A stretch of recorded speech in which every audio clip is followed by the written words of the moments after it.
So, you got your MRI results, and the word disc is suddenly haunting your dreams. Bulging disc, herniated disc, degenerative disc. It sounds dramatic, structural, permanent. But here's the truth. Most disc findings are common, manageable, and not a life sentence. Let's break this down calmly and clearly. This is Dr. Cece. Let's dive in.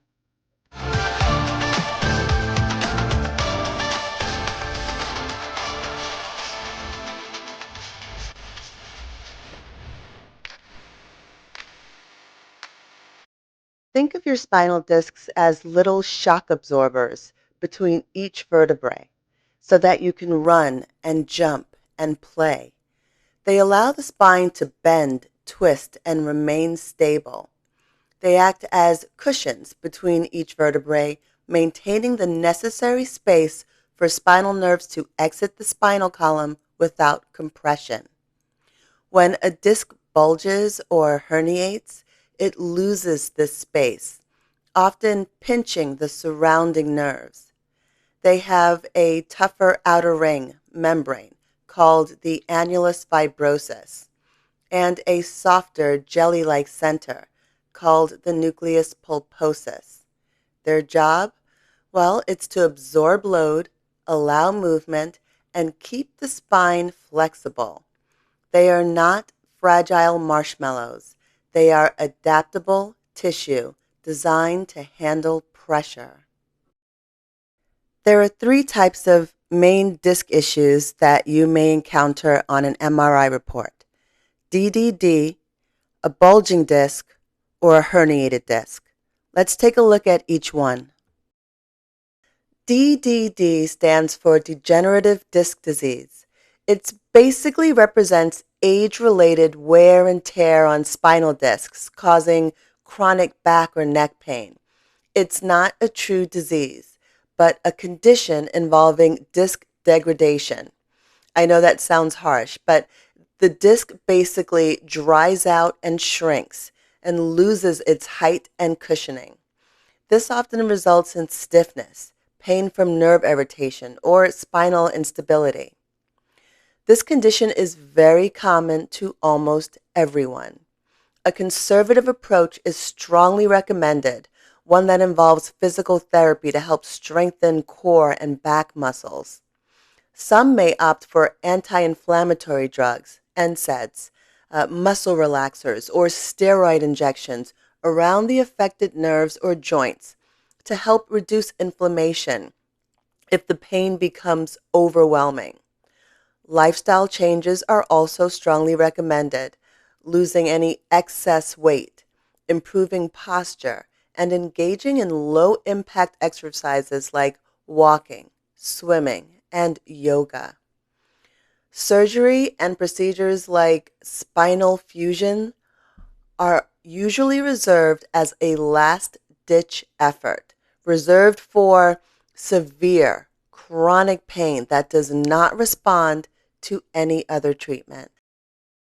A bulging disc means that the disc extends beyond its normal boundary.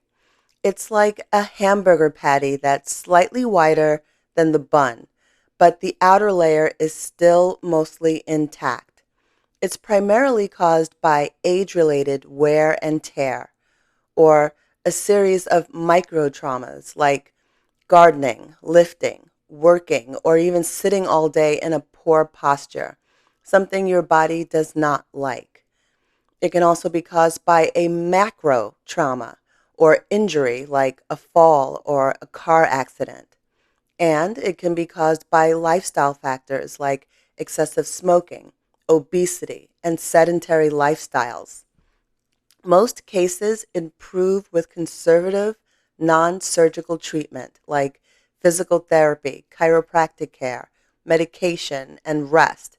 Typically in 4 to 6 weeks, this can be resolved. But the first 1 to 2 days should include rest, followed by controlled activity like walking, light stretching, swimming, and yoga with posture correction. If all else fails, epidural steroid injections may temporarily reduce severe inflammation and, as a last-ditch resort, surgery.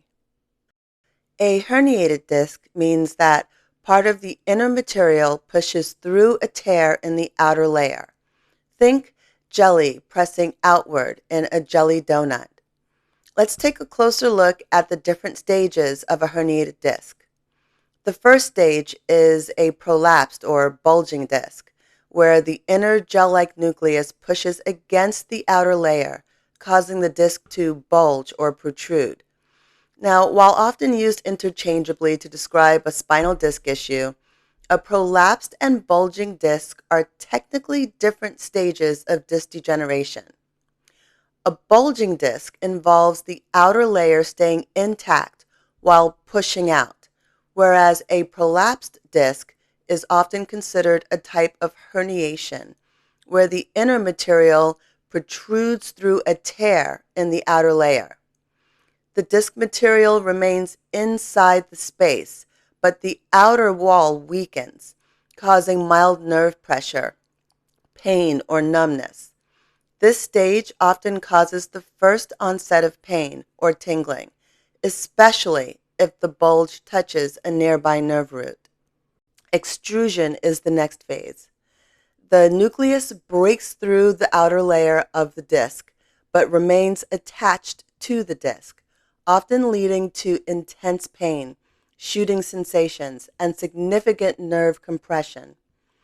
This is considered a true, complete herniation, which can cause significant pain, numbness, or weakness in the arms or legs. The last stage is sequestration, or a ruptured disc. Here, the inner nucleus material breaks completely through the annulus, separating from the main disc, with fragments migrating into the spinal canal, causing severe inflammation, pain, and neurological symptoms. This often results in extreme pain, severe nerve irritation, and potentially significant loss of function. While some stages can be treated conservatively, advanced extrusion and sequestration may require more intensive management like injections, nerve blockers, or as a last resort, surgery. Be sure to ask your doctor which stage you're in and how advanced it is. The important thing is, all of these disc conditions can exist with zero pain.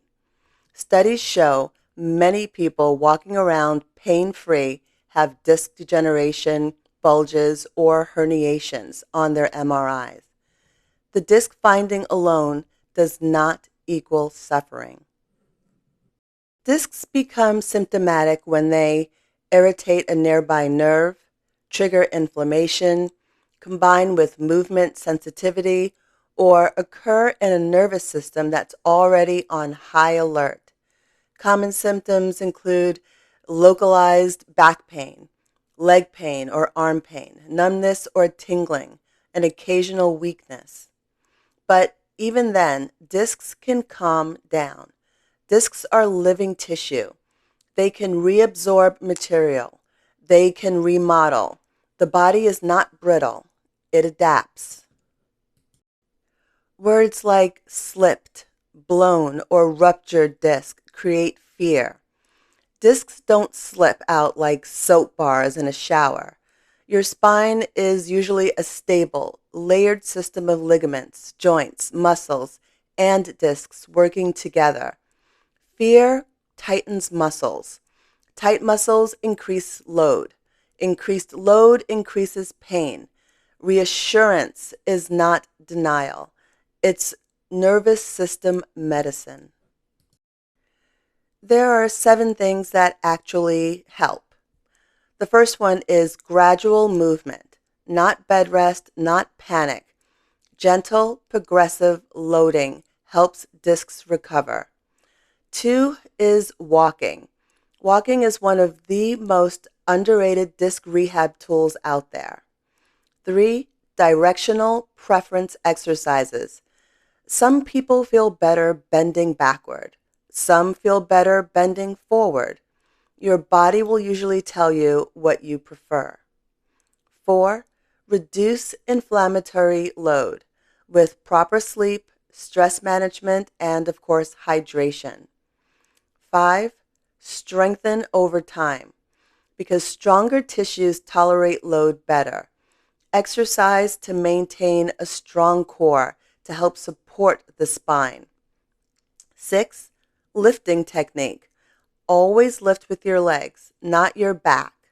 And 5. Posture correction. Maintaining a good posture while sitting and standing will go a long way. The goal isn't to put the disc back. The goal is to restore tolerance and confidence.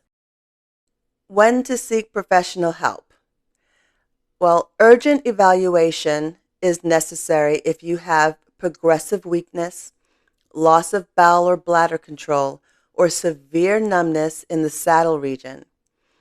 Those are rare but important.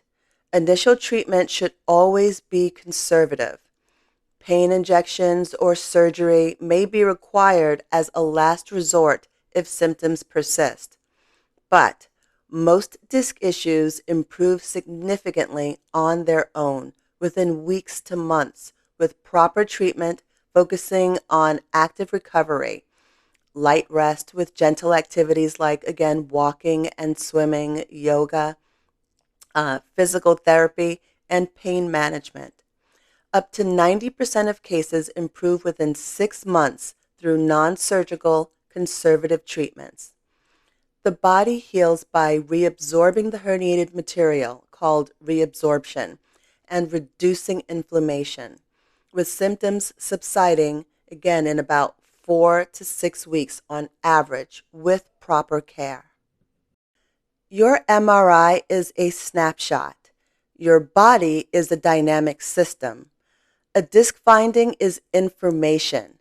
It is not destiny. Movement is not the enemy. Avoidance is.